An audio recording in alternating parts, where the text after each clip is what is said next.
Oke. Assalamualaikum warahmatullahi wabarakatuh. Perkenalkan, nama saya Delvanda Akmal Zalifunas dengan NRP 5050231034 dari Prodi Sains Analitik dan Instrumentasi Kimia. Di sini saya akan menjelaskan materi mengenai spektrofotometri fluoresensi, yaitu pada mata kuliah spektrometri. Spektrofotometri fluoresensi adalah teknik spektroskopi yang digunakan untuk menganalisis zat berdasarkan sifat fluoresensinya, yaitu kemampuan suatu molekul untuk menyerap cahaya pada panjang gelombang tertentu dan memancarkan cahaya dengan panjang gelombang yang lebih panjang. Kemudian, teknik ini juga memiliki sensitivitas yang tinggi dan dapat mendeteksi konsentrasi analit dalam jumlah kecil hingga skala nanomolar, menjadikannya metode penting dalam berbagai bidang seperti biokimia, farmasi, dan juga lingkungan. Kemudian untuk prinsip kerja dari spektrofotometri fluoresensi ini adalah yang pertama adanya eksitasi elektron. Molekul menyerap foton dari sumber cahaya dengan energi yang sesuai, menyebabkan elektron tereksitasi dari keadaan dasar atau S0 ke keadaan tereksitasi atau S1. Kemudian relaksasi internal, yaitu sebelum memancarkan cahaya, elektron dapat kehilangan sebagian energi melalui vibrasi molekuler dan transisi non-radiatif. Dan yang terakhir yaitu adalah emisi cahaya, di mana elektron kembali ke keadaan dasar atau S0 dengan melepaskan foton yang memiliki energi lebih rendah atau panjang gelombang yang lebih panjang dibandingkan foton eksitasi. Nah, perbedaan antara panjang gelombang eksitasi dan emisi disebut Stokes shift yang menjadi dasar pemisahan spektral dalam teknik ini. Kemudian selanjutnya itu adalah diagram Jablonski. Diagram Jablonski ini tuh berhubungan erat dengan spektrofotometri fluoresensi, di mana diagram Jablonski ini membantu untuk menggambarkan tingkat energi elektron dalam suatu molekul yang terbagi menjadi beberapa bagian utama, yaitu yang pertama ada keadaan dasar atau S0, atau juga disebut dengan ground state, yang merupakan tingkat energi terendah tempat sebagian besar molekul berada dalam kondisi normal. Kemudian selanjutnya itu adalah keadaan tereksitasi singlet atau S1 atau S2 atau juga disebut dengan excited singlet state. Ketika molekul menyerap foton dengan energi yang cukup, elektron naik ke tingkat eksitasi ke S1 atau S2. Kemudian elektron akan tetap mempertahankan spin yang sama seperti di keadaan dasar. Kemudian yang terakhir adalah keadaan triplet atau T1 atau juga biasa disebut dengan triplet state, yang dimana jika elektron mengalami intersystem crossing atau ISC, ia dapat berpindah dari keadaan singlet atau S1 ke keadaan triplet atau T1. Kemudian pada keadaan triplet, spin elektron berubah, membuat transisi kembali ke keadaan dasar lebih lambat dibandingkan fluoresensi, sehingga terjadilah fosforesensi. Baik, selanjutnya yaitu adalah faktor pemengaruh fluoresensi. Faktor yang pertama yaitu adalah struktur molekul. Sebagai contoh, senyawa aromatik dan heterosiklik cenderung memiliki fluoresensi yang tinggi. Kemudian selanjutnya yaitu adalah lingkungan pelarut, di mana pelarut polar akan dapat mempengaruhi kuantum yield dari fluoresensi. Kemudian yang ketiga yaitu adalah pH dan suhu. Fluoresensi dapat berubah dengan adanya pH, dengan adanya perubahan pH atau suhu yang memengaruhi keadaan eksitasi molekul. Kemudian yang terakhir yaitu adalah konsentrasi zat fluoresen, di mana konsentrasi tinggi dapat menyebabkan efek quenching, yaitu penurunan intensitas fluoresensi akibat interaksi antar molekul fluoresen.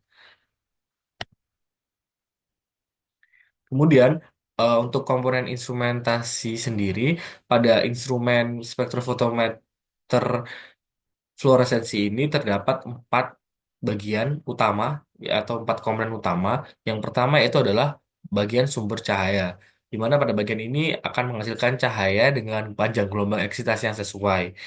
Umumnya, sumber cahaya yang digunakan yaitu adalah lampu xenon karena memiliki spektrum yang luas atau juga laser eksitasi dengan sensitivitas yang tinggi. Kemudian yang selanjutnya itu adalah monokromator, di mana monokromator ini tuh memiliki tugas untuk memilih panjang gelombang eksitasi dan emisi yang spesifik. Kemudian monokromator juga menggunakan sistem kisi difraksi untuk memisahkan panjang gelombang cahaya.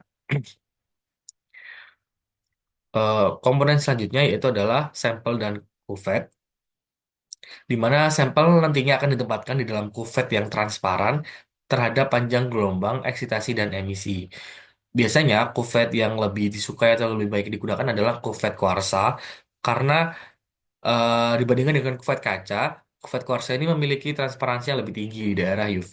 Kemudian yang terakhir adalah detektor, yang dimana detektor ini memiliki tugas atau fungsi untuk mengukur intensitas cahaya fluoresensi yang dipancarkan oleh sampel. Kemudian di dalam detektor ini juga terdapat photomultiplier tube atau PMT yang digunakan untuk mendeteksi cahaya dengan sensitivitas tinggi.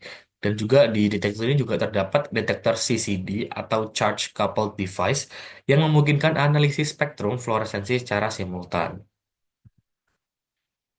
Nah, berikut merupakan komponen instrumen dari spektrofotometer fluoresensi, yaitu yang pertama ada sumber cahaya di sebelah sini, yang di yang biasanya ada instrumen digunakan adalah lampu xenon, kemudian akan dipantulkan melalui kaca, kemudian akan masuk ke monokromator eksitasi, yang kemudian akan dilanjutkan untuk ke sampel yang berada di dalam kuvet di sebelah sini, kemudian akan dipantulkan kembali oleh kaca dan masuk ke monokromator emisi, kemudian akan dilanjutkan ke detektor yang terdapat multiplier tube atau PMT tadi, kemudian akan melalui data processing yang kemudian akan terakhir akan mengeluarkan output.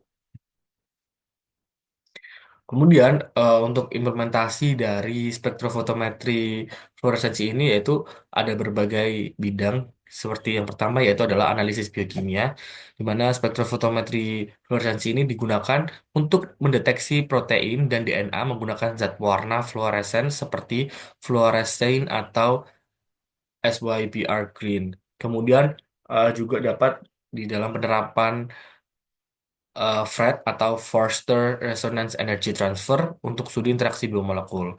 Kemudian selain analisis biokimia juga bisa digunakan untuk pemantauan proses bioteknologi di mana pemantauan ini menggunakan sensor fluoresensi untuk mengontrol fermentasi mikroba dan ekspresi dari protein. Kemudian juga memungkinkan analisis metabolit tanpa perlu preparasi sampel yang kompleks.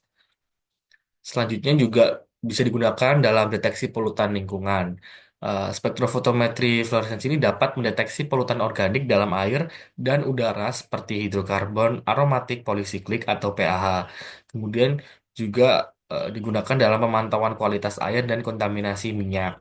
Dan juga salah satu implementasi contoh terakhir yaitu adalah analisis industri makanan dan farmasi yang dapat digunakan dalam deteksi aflatoksin dalam susu dan makanan lainnya. Kemudian juga dapat untuk menganalisis keaslian dan kualitas minyak nabati melalui pemetaan fluoresensi. Baik, sekian pemaparan materi yang dapat saya sampaikan. Kurang lebihnya saya mohon maaf.